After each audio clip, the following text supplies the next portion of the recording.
Happy Friday. Friday fraud law review. Here we go.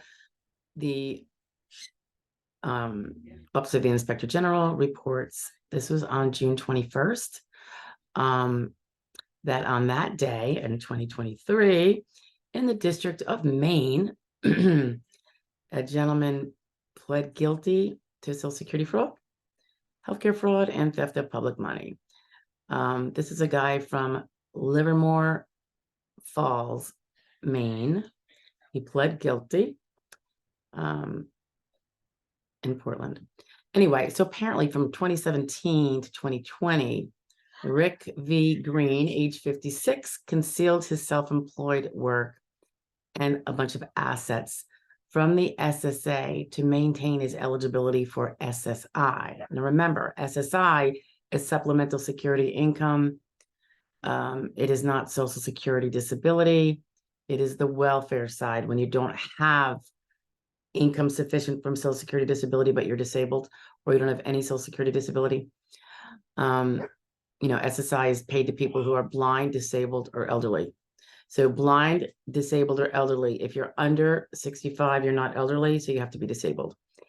And of course, you have to be of limited income and assets. And it's pretty tight, which is appropriate given that it's a welfare. So anyway, apparently he'd concealed his, he'd also concealed his wherewithal and his work activity income from the Maine Department of Health and Human Services, where he was apparently getting Maine Care and supplemental, SNAP benefits, which, as you know, are also needs-based program, right?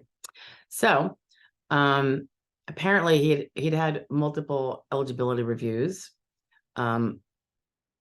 where he would falsely represent that the only income he had was from SSI, and he failed to report a bunch of assets. Apparently he had real property, so some real estate and multiple vehicles. So as you probably know, you can have, when you're on SSI, they're not going to count as a countable resource that can kick you off SSI, a home you live in and the land it's on, generally speaking, nor will it count one vehicle that you would need for transportation to doctor's appointments or what have you. But when you have multiple properties or any that you don't live in or on and multiple vehicles, then that is a countable resource because that can be sold to support you so that your neighbor doesn't have to pay to support you, right? What else? They say that, he faces up to 5 years in prison on the Social Security fraud and the healthcare fraud charges, and up to 10 years on the theft of public money charge. So they get you a couple different ways when you do this kind of stuff.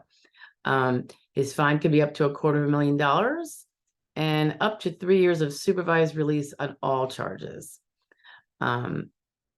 It looks like he's going to be sentenced after the completion of a pre-sentence investigation report by the U.S. Probation Office. So I don't know when that will take place. When that will occur.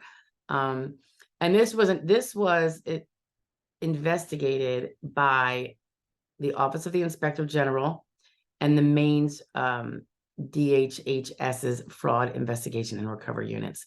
So that's how this came to be.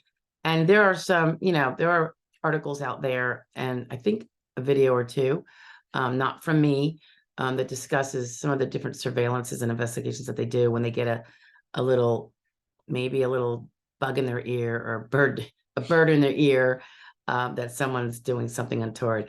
I wouldn't be surprised if a lot of people that do this kind of stuff, and I don't think it's rampant, except it's too much, right? And we do have to go after these people because they're hurting everybody else is legitimate, right? But I have a feeling that it's someone that they know, probably, I don't know. Am I just being, I don't know, mysterious here? But I kind of feel like it's probably someone they know that reported on them, maybe an anonymous call to the fraud section of the OIG or to a local office. I know they do get anonymous tips, so I just wonder if that's maybe what happened here. In any event, he pled guilty, so he needs to go down. He needs to pay the price. All right. Another example of fraud getting caught after quite a few years. It's not as old as some of the other ones we've reported on, but 2017.